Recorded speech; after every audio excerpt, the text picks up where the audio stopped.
Assalamualaikum warahmatullahi wabarakatuh. Waalaikumsalam warahmatullahi wabarakatuh. Rabbi bil Mustafa balligh maqasidana waghfir lana ma madha ya wasi'al karami. Ya Rabbi bil Mustafa balligh maqasidana waghfir lana ma madha ya wasi'al karami. Muhammadun sayyidul kaunaini wa thaqalaini wal fariqaini min arbin wa min ajami. Ya Rabbi bil Mustafa balligh maqasidana waghfir lana ma madha ya wasi'al karami.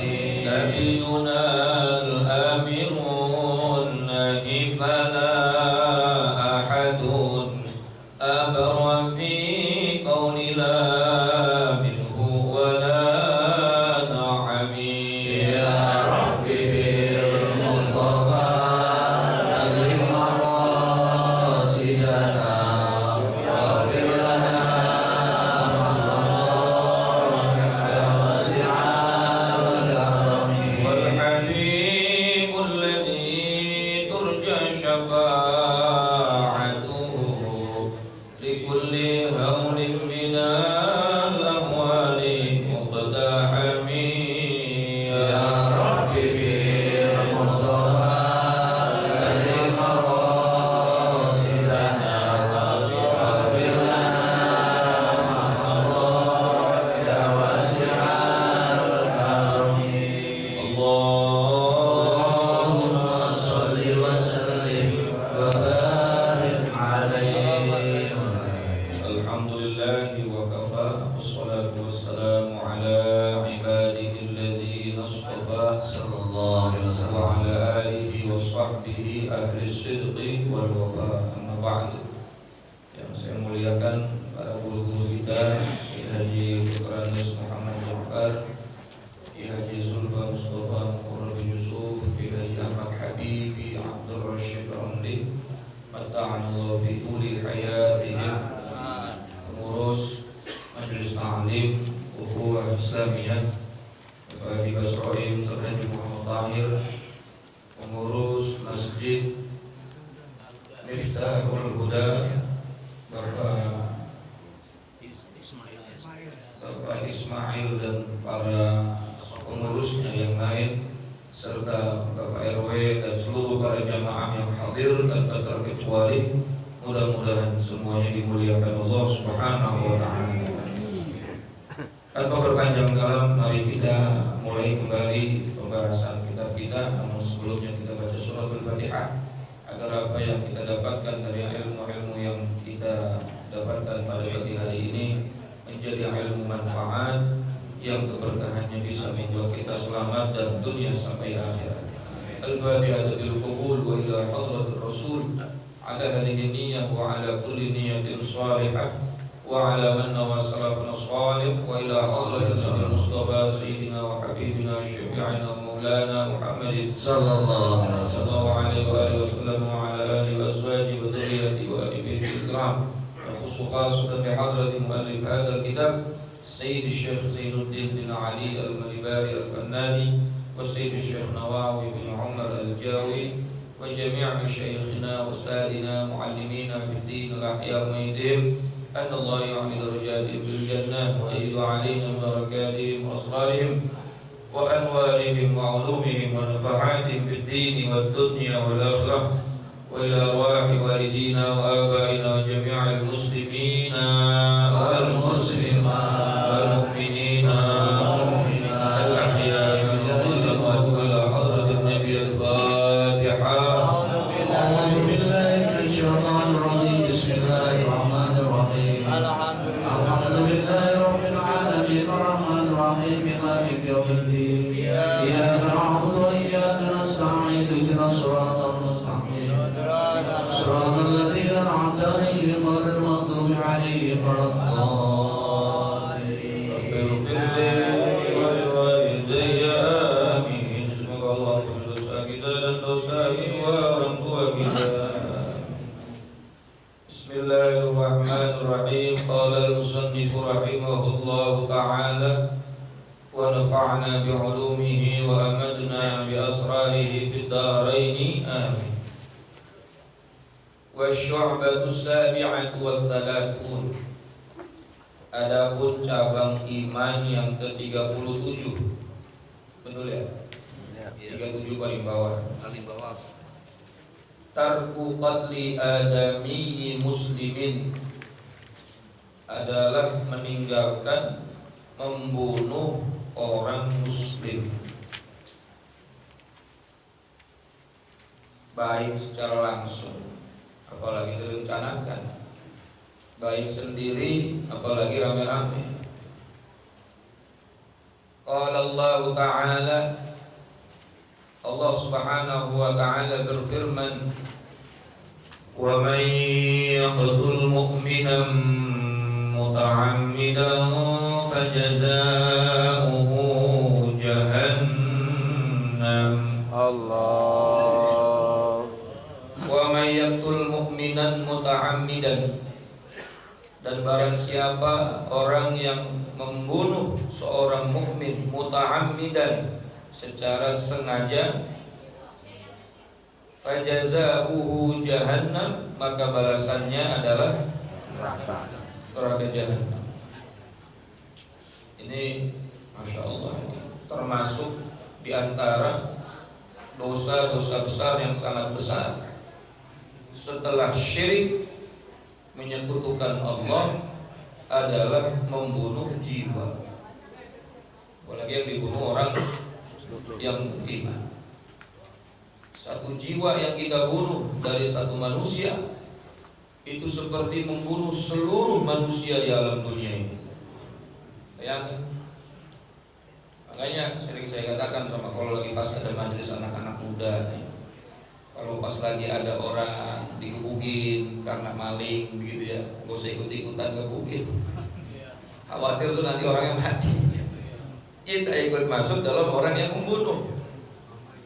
Walaupun secara hukum nanti puyeng juga, itu kan masa ya, namanya masa susah itu di prosesnya. Tapi secara hukum agama, hukum Allah, Allah Maha tahu siapa yang ikut andil. Karena tidak ada yang namanya hukum dalam agama Islam ini mencuri dibunuh, gak ada. Paling banter dipotong, gak ada yang sampai dibunuh. Kadang-kadang dimasak kan ya, apalagi sampai dibakar. Allah.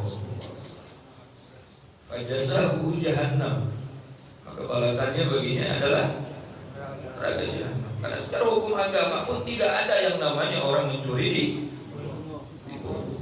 As-sariqu was-sariqatu faqta'u aydiyahuma jazaa'an bima kasaba nakala min Allah. Orang mencuri cuma paling banter itu dipotong tangannya, itu pun ada caranya.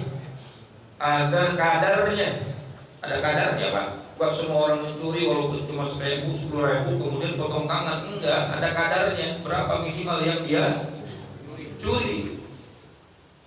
Kalau ya di bawah itu, ya hukumannya cuma takzir saja. Takzir itu hukuman yang disepakati oleh hakim, oleh pemerintah. Tapi kalau sudah sampai mencapai syarat, orang potong tangan baru potong tangan. Ini sampai dibunuh. Padahal maling ayam doang. Jangan sampai di tangan kita, jangan sampai kita kotorin dengan hal-hal kayak gitu.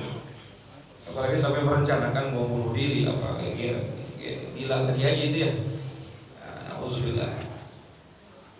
Wa qala ta'ala, dan Allah Subhanahu wa ta'ala berfirman, wa la taqtulun nafsal lati harramallahu illa bil haqq, dan janganlah kamu membunuh jiwa yang diharamkan oleh Allah Subhanahu wa ta'ala kita membunuhnya illa bil haqq, kecuali dengan satu alasan yang benar, yang dibenarkan dalam syariat. Kalau nggak ada pembenaran dalam syariat, ya kita nggak boleh sama sekali. Jangankan membunuh, menyakitin hati orang aja nggak boleh, betul? Qala Rasulullah sallallahu alaihi wasallam, Dan Nabi sallallahu alaihi wasallam bersabda, "A'zamul kaba'ir 'indallahi qatlun nafs." Dosa yang paling besar di sisi Allah adalah membunuh jiwa. Membunuh jiwa, dosa paling besar setelah syirik, setelah menyekutukan Allah, setelah menyembah selain Allah. Paling besar-besarnya doa memang syirik ya, musyrik, menyembah kepada selain Allah. Di bawah itu dosa terbesar adalah membunuh jiwa, membunuh orang lain. Bukan buat gagah-gagahan. Masya Allah, orang kok kayaknya gak ada harganya nyawa manusia ya. Termasuk membunuh jiwa sendiri. Jangan sampai dah kita kepikiran untuk bunuh diri. Nauzubillah, itu diantara syirik juga itu. Apa namanya? Putus. La tayasu min rauhillah. Jangan putus asa dari rahmat Allah. Banyak kan orang bunuh diri itu karena putus asa. Pada rahmat Allah itu luas, rahmat Allah itu besar. Allah itu akan menjamin rezeki hamba-hambanya. Cuma kadang-kadang kita gak yakin. Wa ma min dabbatin fil ardi illa 'ala Allahi rizquha. Dan tidaklah Allah menciptakan apapun yang melata di atas muka bumi ini kecuali Allah jamin rizkinya. Allah ciptain makhluk, Allah udah jamin rizkinya makhluk. Jangan manusia yang punya akal pikiran. Dan cicak aja punya rizki itu. Makanan pokoknya bahkan cicak gak masuk akal. Nyamuk. Padahal cicak gak punya sayap, tapi makanan pokoknya punya sayap. Tapi waktunya dia lapar, nyamuk dibikin mendekat kepada cicak. Ini udah maunya Allah. Nyamperin. Yang gak masuk akal lagi nyamuk, makanan pokoknya darah kita. Tapi pada saat dia menghisap darah kita, Allah bikin kita gak sadar. Tapi ada yang kena juga kan, nyamuk sial berarti. Artinya semua dijamin rezekinya oleh Allah. Ya Allah, gak ada yang gak dijamin rezekinya. Selama itu urusan pokok, selama itu kebutuhan pokok, semua Allah jamin rezekinya. Jangan takut. Yang bikin kita menjadi pusing, terjebak dalam sesuatu yang sulit, karena kita sendiri yang membuat sesuatu itu menjadi sulit. Kita ini kadang-kadang ketika akan bertindak sesuatu, membeli sesuatu, melakukan sesuatu, tidak memikirkan diri kita butuh atau mampu. Kan di dalam diri kita ini kalau kita mau beli apa-apa, tanya tuh, ada si butuh, ada si mampu. Kan pernah saya katakan itu ya. Ini ilmu takatik ini, bukan nggak ada di dalam kitab, nggak ada dalil, nggak ada. Ilmu takatik. Ada yang namanya butuh, ada yang namanya mampu. Kalau sesuai kebutuhan dan kemampuan, Allah pasti jamin, pasti. Tapi ini nggak butuh, nggak mampu, dibeli. Handphone masih ada, beli iPhone 13, harganya 30 juta. Mampu juga kagak dia. Oke, kalau beli apa-apa tanya tuh, ada dua makhluk dalam diri kita. Ada makhluk yang namanya makhluk butuh, ada makhluk yang namanya makhluk mampu. Butuh, ente butuh apa kagak? Kata si butuh dong. Siapa yang gak butuh mobil? Tapi tanya juga si mampu, mampu apa kagak? Kagak, jangan. Penyakit kalau kagak mampu. Jangan memaksakan. Atau sebaliknya, si mampu bilang mampu, tapi butuh bilang janganlah, orang mobil juga masih ada, ngapain beli lagi? Mubazir jadinya.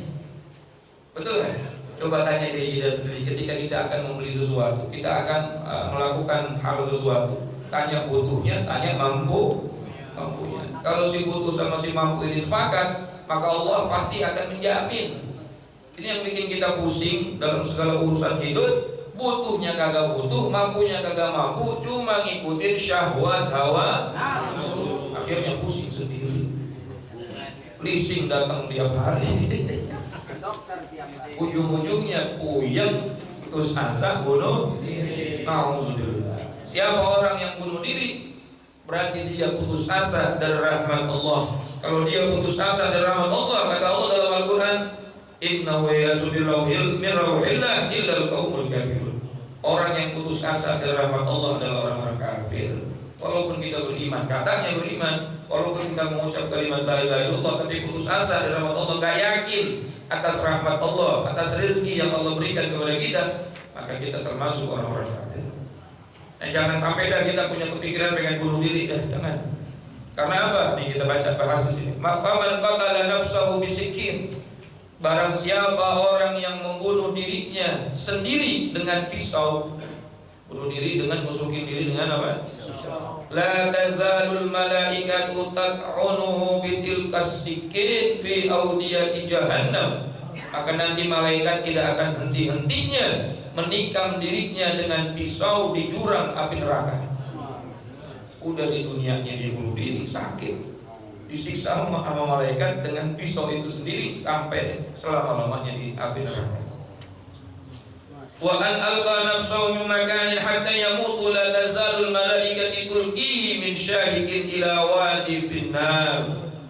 Dan siapa orang yang menjatuhkan dirinya sendiri dari sebuah tempat, ya, ngejatuhin dari apartemen lantai berapa dah tuh, dari flyover dia terjun bebas, dari tower, ya, kemudian dia loncat sengaja menjatuhkan diri biar mati. La tazalul malaikatu tulqihi min syahikin ila wadin finnar. Maka nanti di akhirat tidak akan henti-hentinya malaikat akan melempar dia dari tempat yang tinggi, dilemparkan, dijatuhkan ke dalam api neraka, diambil lagi, lempar lagi, diambil lagi, lempar lagi.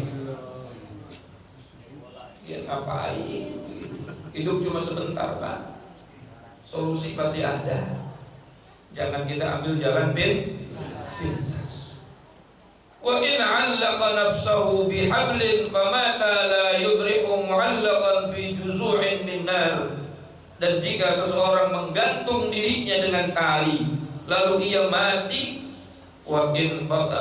maka ia akan senantiasa digantung oleh malaikat fi juzu'in minan nar, di batang-batang pohon api neraka.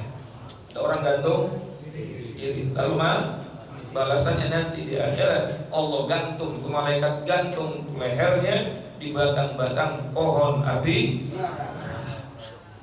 Wa in qatala ghairahu bi ghairi haqqin, dan jika seseorang membunuh orang lain dengan tanpa haknya, la tazalul malaikatu tadbahuhu bisikinin minan nar, maka malaikat tidak akan henti-hentinya menyembelih orang tersebut dengan pisau yang terbuat dari api neraka.